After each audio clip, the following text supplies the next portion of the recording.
आज जब सुख दौड़ के ब्यासी की पत्नी के गर्भ में प्रवेश करता है, पीछे पीछे बाबा बोले, अरे ओ ब्यासी सुनते हो? ब्यासी बोले, क्या हो गया? बोले, हमारे यहां से एक चोर चोरी करके आया है। ब्यासी बोले, इतने बड़े खजाना कहां भरो है भाई, तो चोर चोरी करके आवे? बोले, ऐसे वैसे ना है, अरे इतना बड़ा चोर है जिसने अमर कथा सुनी। बोले, बाबा जब अमर कथा सुन ली तो वो अमर हो गया, तुम उसे नहीं मार सकते। बोले, छोड़ूंगा भी नहीं। तुम्हें लगता है कि नहीं मारूंगा, लेकिन छोड़ूंगा भी नहीं। वो तो ठीक है, वो गर्भ में प्रवेश कर गया। 9 महीने 9 दिन के बाद बच्चा पैदा होता। महाराज 9 साल हो गए सुखदेव जी बाहर बैठे रहो। 10, 11, 12 साल के बाद गर्भ से बाहर आए तो बच्चा रोता है, मां का चेहरा देखता है, लेकिन उसी नग्न अवस्था में, उसी नग्न अवस्था में 12 साल के सुखदेव जी सीधा बन के लिए चले गए। एक कहावत है, बन गए सो बन गए, समझ गए हो? बन गए सो बन गए, फिर वो बिगड़ने वाले नहीं है।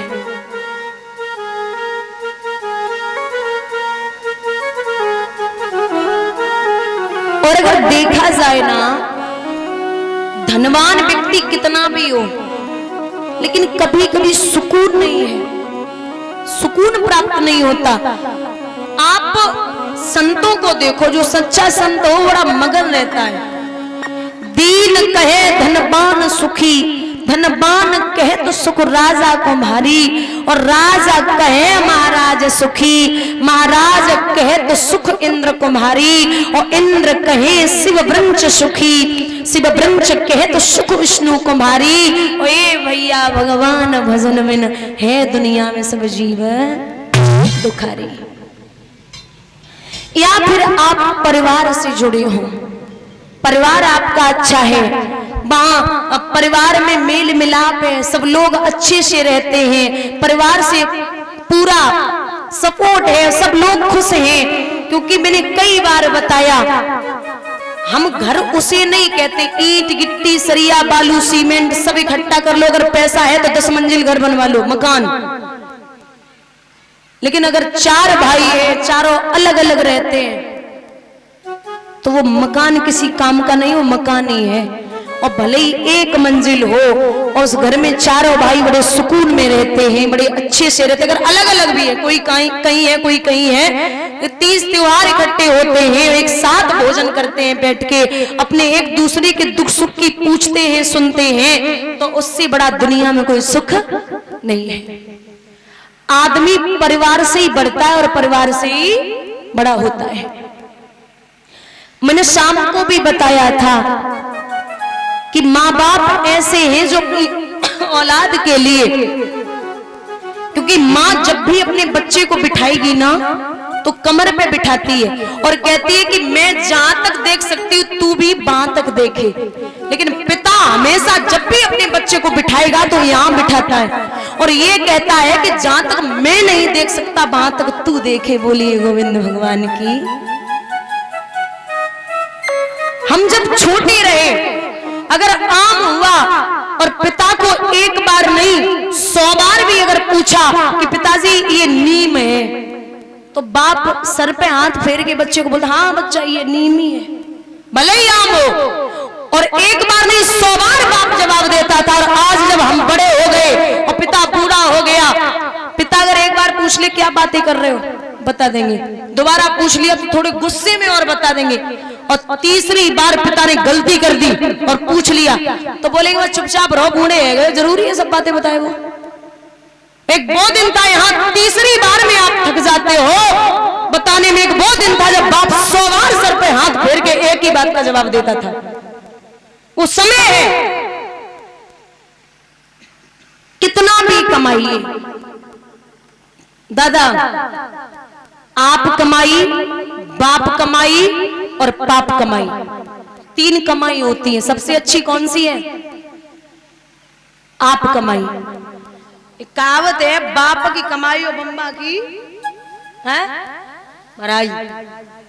तो पिता से तो आप कुछ भी मांगो वो कहीं से भी लाएंगे देंगे, लेकिन जब खुद कमाओगे ना, बाप से बोल दोगे कि मुझे 10,000 की ब्रांडेड जींस चाहिए, जिंदगी भर ब्रांडेड करने वाले एक बात याद रखना, कफन में कोई भी ब्रांड नहीं होता, वो सबके लिए बराबर है। ये संसार है, ये जग है, जहां से जन्मे और गा से गए।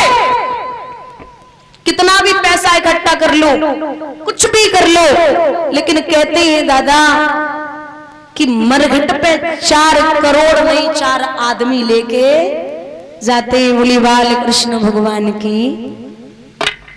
जितना हो सके, हम ये नहीं कहते कि पूरा पैसा धर्म में लुटा दो, जितना कमा रहे उसका कम से कम 15-20% हिस्सा धर्म में जाना चाहिए, तब वो धन पवित्र होता है।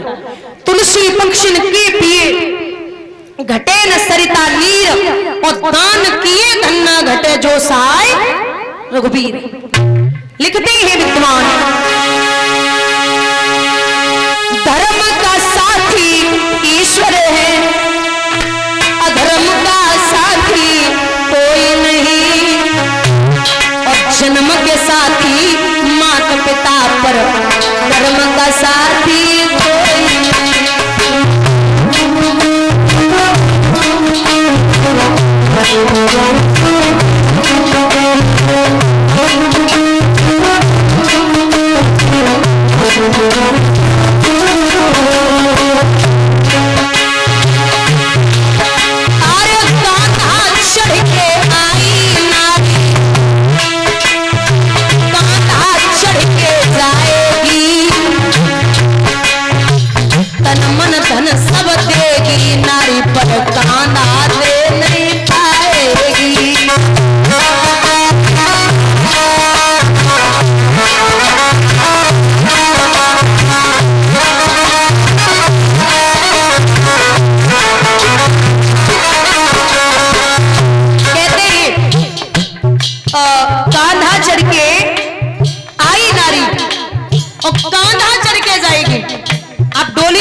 को और अर्थी पे जाती है, लेकिन कितना भी तन मन धन सब पति को दे दे, लेकिन कभी अपने पति को कान्हा नहीं देती।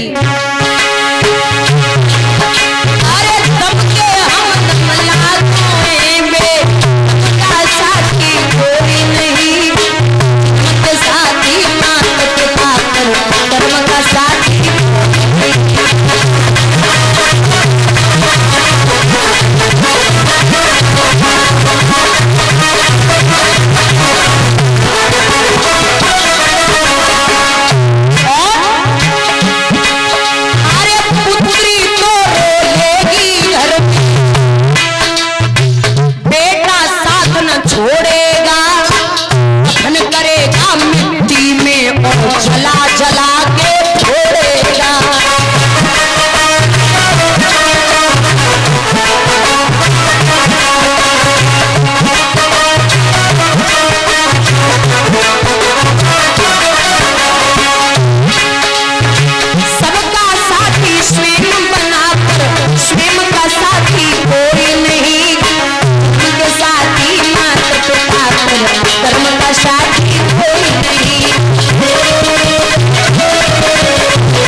हेलो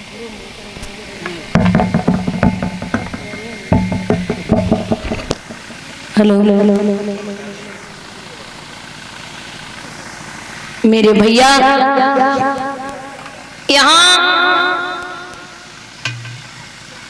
बन के लिए चले सुखदेव जी, ब्यासी पीछे पीछे।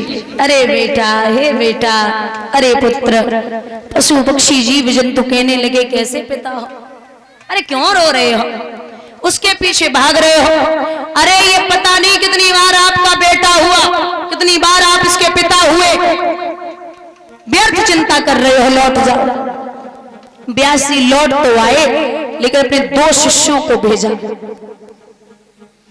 4 श्लोक दिए, जिनसे भागवत की जो रचना हुई है वही श्लोक महाराज उन शिष्यों ने सुखदेव जी जहां जंगल में बैठे उनके सामने वो उच्चारण किए। उनको वो श्लोक बड़े अच्छे लगे।